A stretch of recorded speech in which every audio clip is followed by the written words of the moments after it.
Assalamualaikum warahmatullahi wabarakatuh. Kisah Zahroh yang pernah bertitik-titik dengan dua malaikat. Awan-awan emas melingkari istana surgawi menerangi ruang megah di mana para malaikat berkumpul. Cahaya ilahi memenuhi ruangan, memberikan aura kedamaian yang tak tergoyahkan. Namun di antara malaikat terjadi diskusi yang menggelora. Tak bisa kusangka, manusia begitu mudahnya jatuh dalam dosa, ujar malaikat Jibril dengan wajah yang tampak prihatin.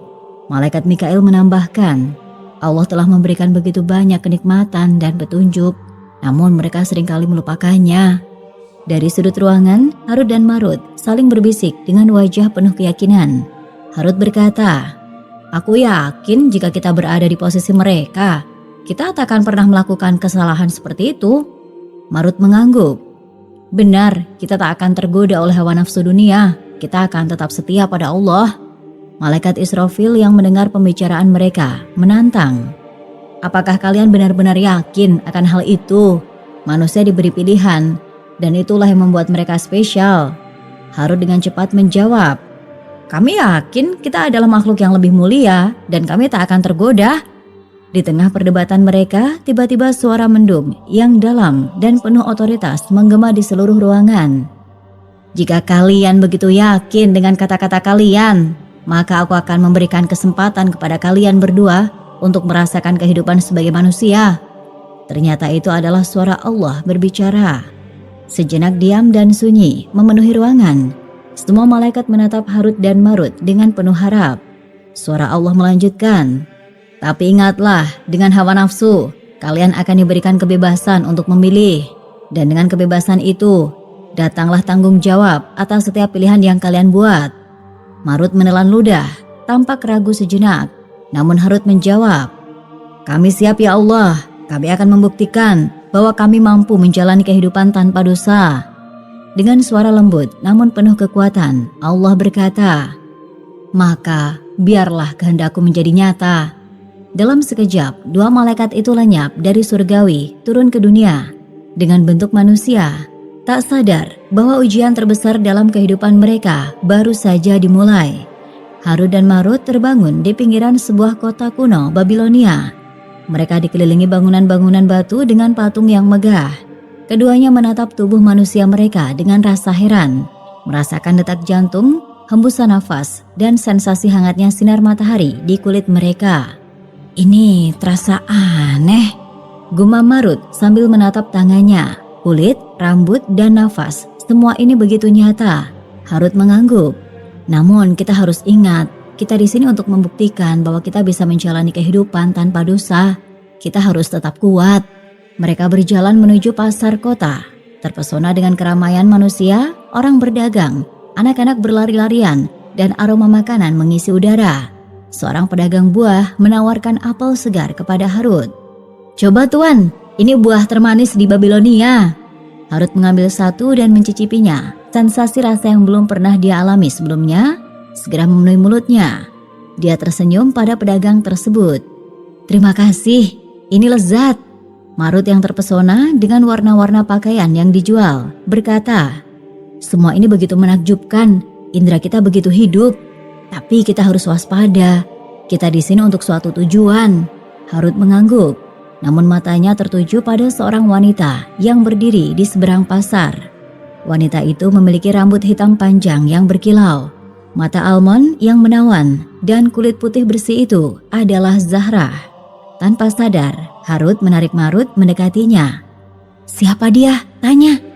Harut terpesona, Marut menatap wanita tersebut dan merasa hal yang sama. Entahlah, tapi ada sesuatu tentangnya yang menarik perhatian kita. Zahrah seakan merasakan tatapan mereka, tersenyum. Dengan matahari pagi menerangi wajahnya dengan sempurna. Selamat pagi tuan-tuan, apakah kalian baru di kota ini? Harut berusaha merangkai kata-kata. Iya, kami baru tiba. Nama saya Harut dan ini Marut. Zahrah, senyummu lembut. Senang bertemu dengan kalian. Saya Zahrah. Jika kalian butuh bantuan di kota ini, saya dengan senang hati membantu. Keduanya menatapnya terpesona tanpa menyadari bahwa perjalanan ujian mereka baru saja dimulai. Dengan pertemuan ini, Zahra membawa Harut dan Marut menjelajahi kota Babilonia. Mereka melihat sungai Efrat yang mengalir tenang, menaiki menara Babel yang megah, dan mengunjungi kuil-kuil yang indah. Dengan setiap langkah, Harut dan Marut semakin terpesona oleh keindahan kota. Dan kehadiran Zahra suatu sore ketika matahari mulai terbenam dan langit berwarna jingga. Mereka bertiga duduk di tepi sungai, menikmati keindahan alam. Marut sambil memainkan air sungai dengan jemarinya berkata, "Babilonia benar-benar kota yang menakjubkan. Terima kasih Zahra, kamu telah menemani kami." Zahra tersenyum. "Tak ada yang perlu diberi terima kasih, aku menikmati waktu bersama kalian." Harut yang sejak awal tampak terdiam akhirnya berbicara. "Zahra, mengapa kau begitu baik kepada kami? Kami asing di sini dan kau tak punya alasan untuk membantu." Zahra menoleh ke Harut, matanya bersinar dengan kehangatan. "Ada sesuatu di dalam diri kalian yang berbeda. Seolah-olah kalian datang dari dunia lain dan aku merasa terhubung dengan kalian." Marut merasakan desakan di dadanya, sesuatu yang belum pernah dia rasakan. Sebelumnya dia bertanya pada dirinya sendiri, apakah ini yang dinamakan perasaan cinta manusia? Harut sambil menatap mata Zahra berbisik, "Kami memang berbeda. Kami datang dari tempat yang jauh lebih tinggi dari menara Babel. Namun sekarang aku merasa tertarik dengan dunia ini, terutama denganmu Zahra yang cantik." Zahra tampak terkejut namun tersenyum malu. "Aku juga merasa ada ikatan antara kita Harut, sesuatu yang sulit dijelaskan."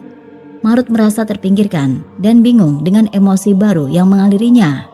"Maaf, aku perlu waktu sendiri." Harut dan Zahra menatap Marut pergi, kemudian kembali saling menatap. Keduanya merasakan getaran di antara mereka, suatu perasaan yang kuat dan memabukkan. Harut lupa pada misi dan tujuan mereka di bumi dan meraih tangan Zahra. Ketika malam mulai memeluk kota Babilonia, dua hati mulai terikat dan sebuah ujian sebenarnya baru saja dimulai. Malam di Babilonia diterangi oleh ribuan bintang di langit. Lampu minyak berpendar dari setiap rumah dan jalanan, memberikan suasana yang hangat dan romantis. Harut, Marut, dan Zahra menemukan diri mereka di sebuah taman yang dikelilingi oleh pohon kurma dan kolam kecil yang airnya berkilauan. Suara air mancur dan gemerincing air menciptakan latar belakang musik yang menenangkan. Marut yang sejak awal tampak tidak nyaman dengan kedekatan Harut dan Zahra duduk di tepi kolam, membiarkan pikirannya melayang. Dia merasa tercabik antara keinginan untuk melindungi Harut dan hasrat pribadinya terhadap Zahra. Dia belum pernah merasakan konflik emosi seperti ini sebelumnya. Harut dan Zahra duduk di bawah pohon kurma, berbicara dengan suara pelan. Mereka saling berbagi cerita tentang kehidupan mereka. Dan dengan setiap kata yang terucap, jarak di antara mereka semakin dekat, hingga menempel satu sama lain pada titik tertentu. Tangan mereka saling berpegangan, dan tanpa mereka sadari, wajah mereka semakin mendekat. Bibir mereka bertemu dalam ciuman yang lembut, penuh gairah. Marut yang melihat semuanya dari kejauhan merasa hatinya tercabik. Rasa cemburu, marah, dan kehilangan menguasai dirinya. Tanpa berpikir panjang, dia berjalan mendekat dan menarik Zahra dari pelukan Harut. "Bagaimana kau bisa, Harut?" teriak Marut dengan mata yang memerah. Sebelum Marut bisa menjawab, Zahra segera mencium Marut dengan penuh hasrat, seakan-akan ingin melupakan segalanya. Marut pun ikut dengan ciuman Zahra yang pandai memainkan lidah. Ketiga entitas yang berbeda itu kemudian terlibat dalam tarian gairah yang melampaui akal dan pikiran. Mereka lupa akan tujuan, misi, dan tanggung jawab mereka. Semua yang ada saat ini hanyalah keinginan dan hasrat seksual yang menguasai. Mereka bertiga pun larut dalam pergumulan nikmat, namun terlarang, bahkan bagi manusia sekalipun. Ketika fajar mulai menyingsing, ketiganya terbaring lelah di tepi kolam, merenung pada apa yang baru saja mereka lakukan. Realisasi akan dosa mereka mulai menyentuh hati dan pikiran mereka. Harut bangkit dan menatap Marut. "Apa yang telah kita lakukan?" Marut dengan mata yang berair menjawab, "Kita telah berzina dengan dunia ini, Harut. Kita telah lupa siapa kita sebenarnya." Zahra merasa bersalah dan bingung berkata, "Maafkan aku tidak seharusnya membiarkan ini terjadi." Harut memeluknya. "Ini bukan salahmu semata, Zahra. Kita semua memiliki bagian dalam dosa ini." Marut menambahkan, "Kini kita harus menerima konsekuensinya, apapun itu. Seiring berjalannya hari, Harut dan Marut mencoba mencari jalan untuk bertaubat. Mereka berdoa dan memohon ampunan atas dosa mereka. Mereka berharap dapat ke kedudukan semula sebagai malaikat. Mereka pergi ke masjid terdekat, mendengarkan khutbah yang diberikan oleh imam, dan merenungkan setiap kata yang diucapkan. Mereka merasakan kedamaian sejenak, merasa terhubung kembali dengan kehendak ilahi. Namun ketika malam tiba, Zahra muncul kembali. Ternyata Zahra ketagihan lagi berhubungan intim dengan mereka berdua. Kali ini dengan pakaian yang lebih menantang dan wajah yang memancarkan pesona yang sulit ditolak. Dia datang dengan senyum menggoda dan suara yang memikat. "Harut, Marut," panggilnya dengan suara lembut. "Mengapa kalian menjauh dariku? Bukankah kita telah berbagi sesuatu yang istimewa?" Harut menatap ke bawah, mencoba menghindari tatapan mata Zahra. "Kami berusaha bertobat, Zahra. Kami tahu apa yang kami lakukan salah." Namun Zahra mendekati Marut, menyentuh wajahnya lembut. "Apakah perasaanmu terhadapku juga salah? Apakah semua yang kita alami bersama hanya semu saja?" Marut terpaku dan kembali terpesona oleh godaan Zahra. Dia merasa perasaan yang sama, namun lebih kuat daripada malam sebelumnya. Zahra mendekap bibirnya, hampir menyentuh telinga Marut dan berbisik dengan suara mendesah. "Bukankah kita bisa menikmati saat-saat ini tanpa rasa bersalah? Hanya kita berdua, seperti malam kemarin." Tanpa sadar, Marut menyerah pada godaan Zahra. Mereka kembali terikat dalam pelukan dan ciuman yang penuh gairah. Harut meski awalnya berusaha menentang, akhirnya juga terbuai oleh pesona Zahra. Harut bergabung bersama mereka, memutuskan bahwa nafsu ini harus segera dituntaskan. Mereka kembali ke taman yang sama, tempat mereka pertama kali berzina, dan mengulangi perbuatan dosa mereka. Ketika fajar menyingsing, Harut dan Marut terbangun dengan rasa bersalah yang lebih mendalam. Mereka menyadari bahwa godaan dunia ini, terutama dalam bentuk Zahra, lebih kuat daripada yang mereka bayangkan. Zahra dengan mata berair berbicara, "Aku tahu aku salah, tapi bercinta dengan kalian begitu dahsyat." Harut menatapnya dengan mata yang penuh air mata. "Karena kita semua, meskipun berbeda, memiliki kelemahan. Dan saat ini kelemahan kita sama." Tak lama setelah fajar, sebuah cahaya terang muncul di atas langit Babilonia. Sebuah sosok malaikat dengan sayap putih bersinar turun dari langit. Itu adalah Jibril, malaikat yang diutus oleh Allah untuk menyampaikan pesan dan wahyu. Ketiganya, Harut, Marut, dan Zahra, mengangkat wajah mereka, tertegun oleh kehadiran Jibril yang megah.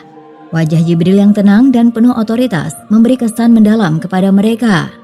"Harut, Marut, apa yang telah kalian lakukan?" Suara Jibril bergema di udara. Harut dan Marut tak bisa menjawab.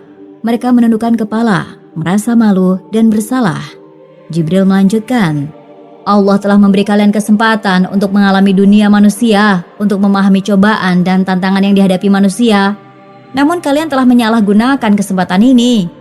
Harut dan Marut kembali berubah menjadi wujud malaikat, dan Zahra pun terkejut melihatnya.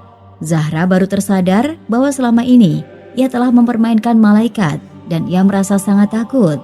Zahra dengan mata yang berair berkata, "Aku meminta maaf Jibril, aku telah menyesatkan mereka." Jibril menatapnya dengan kasih sayang. "Zahra, kamu adalah ujian bagi mereka, tetapi keputusan untuk berbuat dosa adalah milik mereka." Dengan gerakan cepat, Jibril mencabut sayap Harut dan Marut. Kedua malaikat itu jatuh ke tanah, merasakan rasa sakit dan kehilangan yang mendalam. Jibril berkata, "Kalian memiliki pilihan sekarang. Pilihan pertama, menerima hukuman di akhirat di mana azabnya akan sangat berat. Pilihan kedua, menerima hukuman di dunia ini, tetapi dengan penyesalan yang mendalam dan keinginan untuk memperbaiki diri.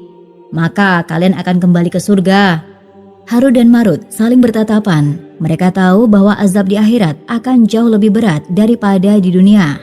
Meskipun mereka takut akan hukuman dunia, mereka memutuskan untuk menghadapinya agar bisa mendapatkan kesempatan kedua di surga. Kami memilih hukuman di dunia," ucap Marut dengan suara yang patah. Harut menambahkan, "Kami berharap dengan menerima hukuman di dunia ini, kami dapat memperbaiki kesalahan kami dan kembali ke surga." Jibril mengangguk, "Maka demikianlah keputusan kalian. Kalian akan dikurung dalam sumur di Babilonia, dalam posisi telungkup hingga hari kiamat. Semoga dalam kesendirian dan penderitaan, kalian menemukan jalan kembali ke Allah. Seiring dengan kepergian Jibril, Harut dan Marut merasakan beratnya hukuman yang telah mereka pilih. Namun di dalam hati mereka, ada harapan bahwa mereka akan kembali ke surga suatu hari nanti. Setelah Jibril pergi, Harut dan Marut merasakan sebuah kekuatan dahsyat yang menarik mereka. Tanpa bisa melawan, kedua malaikat itu ditarik menuju sebuah sumur besar di tengah-tengah kota Babilonia. Sumur itu dikenal sebagai sumur terdalam di kota tersebut, dan banyak mitos mengerikan yang beredar mengenai misteri di dalamnya. Seakan-akan ada tangan tak kasat mata yang memegang mereka. Harut dan Marut tergantung di atas sumur. Mereka merasakan badai emosi yang berkecamuk dalam diri mereka, dan rasa takut, penyesalan hingga harapan. Kedua malaikat itu akhirnya tergantung dalam posisi telungkup di sumur itu, dikelilingi oleh kegelapan dan kesunyian. Dari kejauhan hanyalah suara gemericik air sumur dan bisikan angin yang terdengar. Seiring berjalannya waktu, penduduk Babilonia menyadari adanya keanehan pada sumur tersebut. Meskipun sumur itu sebelumnya dikenal sebagai sumber air yang melimpah, kini airnya tampak keruh dan tak bisa diminum. Tak hanya itu, pada malam hari sering terdengar suara rintihan dan tangisan yang menyayat hati. Penduduk kota yang berani mendekat sumur pada malam hari mengatakan bahwa mereka melihat sosok-sosok dengan sayap yang terpotong, tergantung dalam posisi telungkup. Cerita ini dengan cepat menyebar dan menjadi legenda di kalangan warga Babilonia. Generasi demi generasi, cerita tentang Harut dan Marut terus diceritakan orang tua, mengajarkan kepada anak-anak mereka tentang hikmah di kisah itu. Mereka diberitahu bahwa dunia ini penuh dengan godaan, dan meskipun seseorang mungkin memiliki niat baik, mereka harus selalu waspada terhadap yang merusak hubungan mereka dengan Allah. Seorang ulama setempat, Imam As, seringkali menyampaikan kisah ini dalam ceramahnya. Dia menekankan pentingnya taubat dan kesadaran akan kesalahan kita. Harut dan Marut adalah malaikat, kata Imam As suatu kali. Tetapi mereka tetap bisa tergoda dunia. Bagaimana dengan kita, manusia? Wallahu alam. Wassalamualaikum warahmatullahi wabarakatuh.